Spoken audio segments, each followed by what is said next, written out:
Hello Rookie Camp League. Another week, another round of matchups. This week being very close for most of you. Except you, Vin. You got your ass beat.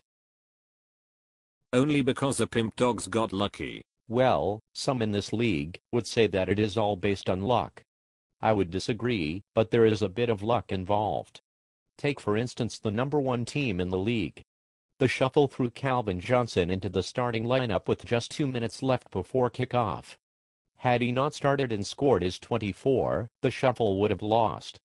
Take for instance the addition of Pierre Garçon, who scored 20 points, and was ultimately the deciding factor in the shuffle, scoring a week-high 118 points, and defeating Scott by 4, despite Nick's scoring 0 and Gates scoring 1. Arian Foster scored 2 touchdowns and 21 points, while Ben Roethlisberger returned from suspension to score 19. Just when you thought this team was ripe for the picking, they up and score a league high in points for the week.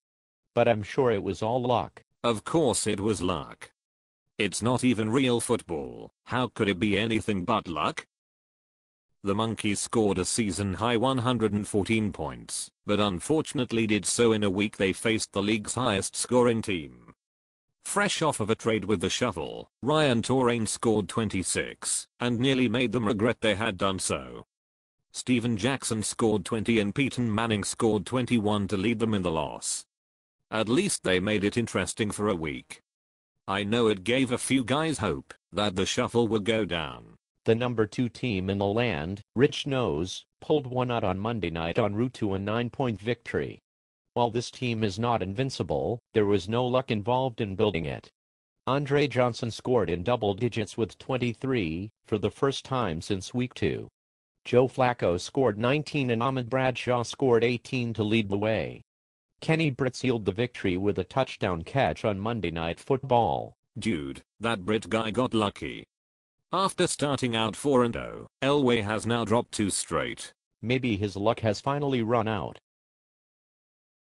Greg Jennings finally had a good game with 23 points, and Tomlinson continues to make waves after scoring 18.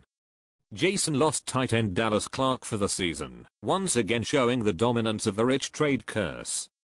Rich gets so lucky in these trades. Good thing they had trade bait Aaron Hernandez on the bench. Ultimately, Philip Rivers cost Jason the game this week as he scored just 10 points, while Kevin Cobb sat on the bench with 26. When your team has just 1 or 2 bona fide fantasy stars, it is hard to swallow the bad luck involved when one of them costs you the game, especially against the freaking Rams. Norv Turner is the luckiest guy in football to still have a job. For once, I would agree with that statement. The Pimp Dogs rolled 106-57, handing Vin the ass-beating trophy of the week. Chris Johnson struggled again this week, racking up most of his 23 points in garbage time of the fourth quarter. Now that shit was lucky. How in the hell does a team continue using its best player in the end of a blowout win, lucky ass mother? Well, it's not like Johnson's points mattered, he still would have won without him. Tony Romo scored 18 in another Dallas loss, and Johnny Knox came up big, scoring 16. That is by far his best game of the season. Dan improved to 3-3, and is the third highest scoring team this season, behind Justin and Rich.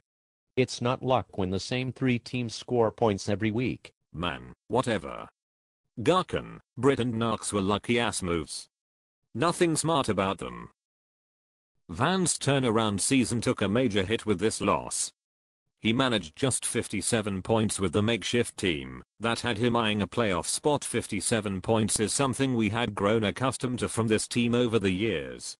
When you get 40 of 57 points from 2 players, you have a lot of work to do with your roster. Despite the loss, Van is still in the hunt at 3-3. Boys and girls, here's a question for you. Rich has the highest season low score out of any team this season with 91 points. What team is second on that list? Had enough time. It is the Compton Tar Babes with 77 points being their season low. Averaging 89 points per game this season, they have been very consistent in their scoring output.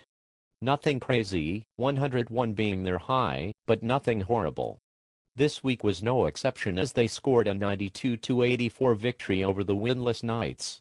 Jeremy McLin scored 31 points to lead all players in Week 6 and Deshaun Jackson scored 19 in just over one quarter of play.